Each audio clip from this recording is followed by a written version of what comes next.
serviceable professional wrestler, put on a good show, crowd reaction, stuff in the end. Just you're not Shawn Michaels, but you don't suck. You're good. Right. Like you're a good wrestler. You had a belt. It's like, what do you think? Like, as we've kind of seen this, the internet darlings kind of take over in wrestling. Guys like you were getting over, where Daniel Bryan was getting over, Punk was getting over, everything.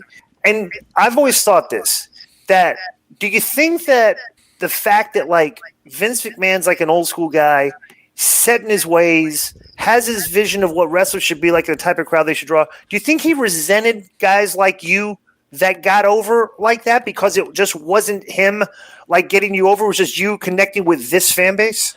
I mean, here's what I have to say about that. I mean, when I started that YouTube show, and listen, I wasn't the first guy to have a YouTube show. I wasn't the first guy to have social media. I think I was the first guy who learned how to use it to like accelerate my career, because there was clearly nothing was going on for me. I was in WWE, I was on Raw, but I was doing nothing. I'd be on maybe, you blink and you miss me. I'd be in some backstage segment or in some squash match or on like that superstar show they tape before Raw, or maybe not even booked, and I just didn't want to be that guy. I dreamed of being a wrestler. I didn't dream of just collecting a paycheck and eating the catering, So when I started that YouTube show, I just wanted to create some buzz. I will put over very good catering though. Very good catering. I think my age at that time helped me, because I think now everyone is in the same generation that are similar to my age. But at that time, I was still very young. I was like 25 years old, and most of the guys were way older than me. So like Twitter and YouTube and Facebook, I was using that in my real life as Matt Cardona, as the person. So I was like, well, why don't I just use it as Zack Ryder? And I know how to do it. And I think I was using it, before people really knew how powerful it was. Can I ask you one real quick? You say Matt Cardona. Are you somebody in your family Latin? Italian. It's both. I get that a lot, actually. All right. Yeah. But to answer your question, do I think, Vince resented it? Listen, did it go the way I wanted it to go? Absolutely not. But here's the thing.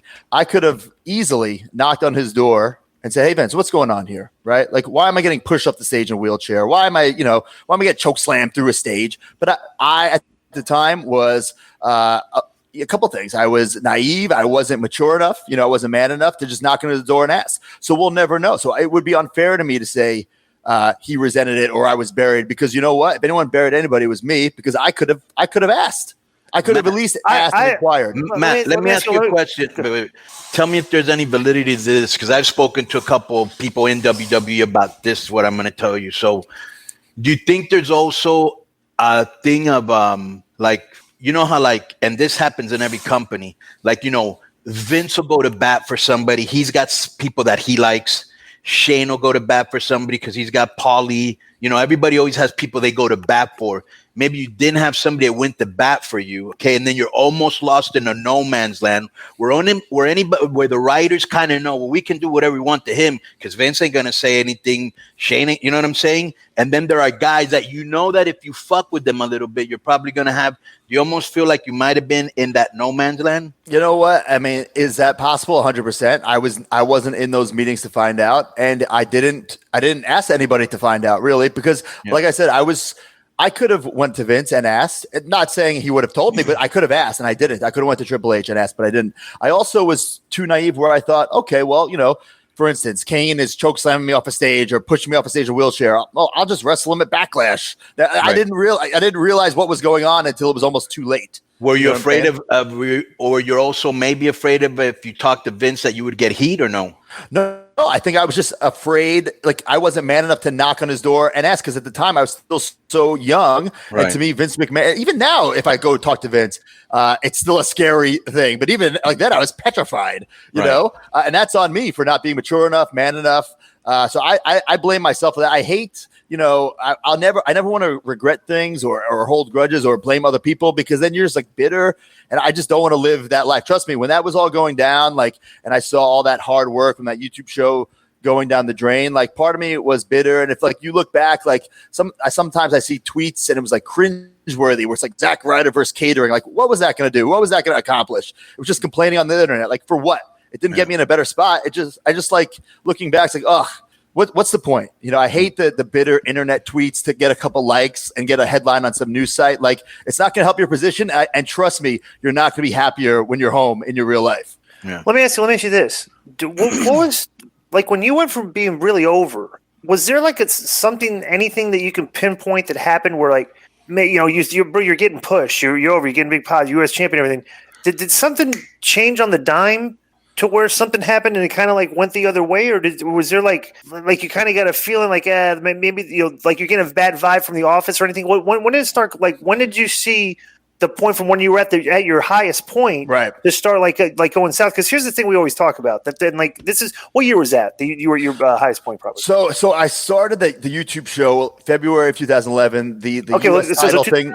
All right, so let me preface this, because we say this, just real quick on it, real quick all the time. Yeah. Because what we say is, for however long it's been, is that the one thing that the WWE does, and this formula has been good through 2020, is that they get a person over to a certain point just to bury them.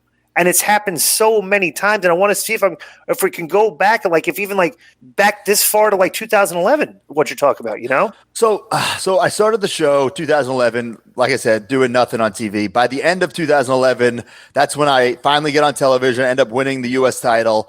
I think the crowd was just the people. I have to thank them. They were just chanting my name at shows I wasn't even at. It got to a point where I feel like they said, okay, we got to do something with this kid.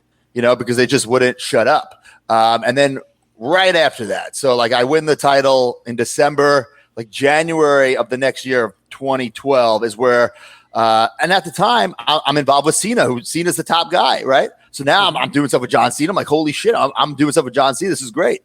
But then, I get choke slammed by Kane off a stage, and I'm in this neck brace, and I'm in a wheelchair. I got pushed off. So that's like early 2012, and I'm like, okay, what's going on here? And then WrestleMania that year, I got kicked in the balls by Eve Torres. And at the time, I'm like, oh, okay, so I'm working with Cena, I'm working with Kane, I'm in this WrestleMania match. I don't really realize that it's over until like that WrestleMania ends, and then pretty much I'm done. Like, no, I don't continue on with Kane, nothing with Eve, nothing with Cena, and I see everything that I had worked so hard for just disappear. And that's just so you went from and this is hysterical because we talk about this all the time. December 2012, you're hot. December 2011, you're hot. And so March by 2012, you're buried. I mean, it's like, if you want to use that term. But the funny thing, it's not surprising though. Looking the next 8 years, that's what they've been doing to pretty much everybody.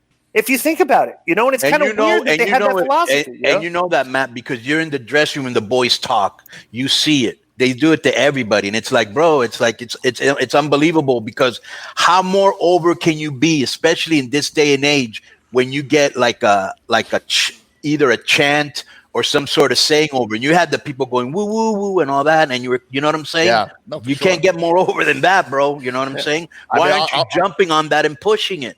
Yeah, and that's I keep going back to that is when I should have said, "Hey Vince, what's going on here? The people are into me. I busted my ass. I'm one of the top merch sellers. Right. Why are we doing this?" But I didn't. And I'm sorry, let that be a lesson, because a lot of indie workers listen to this. When you ain't got no juice, bro, you can't go and talk and ask or demand for shit. The only time you can do is when you got some power, some juice. You know what I'm saying? And to piggyback off that. By the time I realized what was going on, I had no ground to stand on. I had nothing. What am I going to say? I had nothing at the time. Hot YouTube show, top merch seller. You were a top merch seller at one point? 100%. Wow. Like, it had to be 100%. Yeah. Jeez, yeah. That year, 2011, 2012, yes. Yeah, he was over, bro. People were chanting his shit. Bro, let me ask you this. If you think this is – because it's weird. You always hear Vince always talk about – and it's funny too, because I get this because I'm like, I never worked in the WWE, but I know enough people that work there. That do the podcast with Rude, so he tells me a lot of stories. A lot of people that have worked with Vince McMahon, and you hear him always say, they wants everybody to go grab the brass ring, right, and that thing. And I'm like, I wonder what like if in retrospect, because you see like a lot of guys, like maybe like a guy like you that made the mistake of when you were getting buried, you didn't step up and like. go say something to him. I wonder if he's trying to say, because like if you hear all the stories about Shawn Michaels would never take shit from Vince McMahon, all these other guys that would never take shit from Vince McMahon, and they were the guys that always got pushed. And then we kind of came with this generation of guys that's just like, wow, we're here, we're happy to be here, make good money, get good pots. Like, I don't want to piss off the old man. And it's like, and I wonder if like maybe this whole generation of guys, like that old school culture where everybody was trying to, the top guys are trying to screw each other over, try to get over, like that culture's left, that we have like kind of like I'm happy to be here culture, that Vince is just kind of like is looking for those people that want to say, hey, I'm not doing this, or I'm not going to get what the fuck you doing? Like, do you think that type of culture exists right now there? I definitely think there are people who are happy to be here, but then there's definitely people who want it big time and go to Vince for sure. And then towards, the last couple of years of my career, was I knocking on Vince's door every single day? No, I wasn't. I wasn't going there every week. But if I had something to say, I would go and I would say it. Would it happen? Probably not. But at least I went and said something. Would I ever refuse to do something? No, I'm a professional. I would never refuse to do something. Should I have refused? I mean, come on. There's no way I would have ever refused to do something. Part 2 with Matt Cardona will be on the show next week. But for now, you can check out extra audio content with Matt on the Patreon site, as well as the full video interview over an hour long at the Patreon site at patreon.com/Konnan and Konnan.me.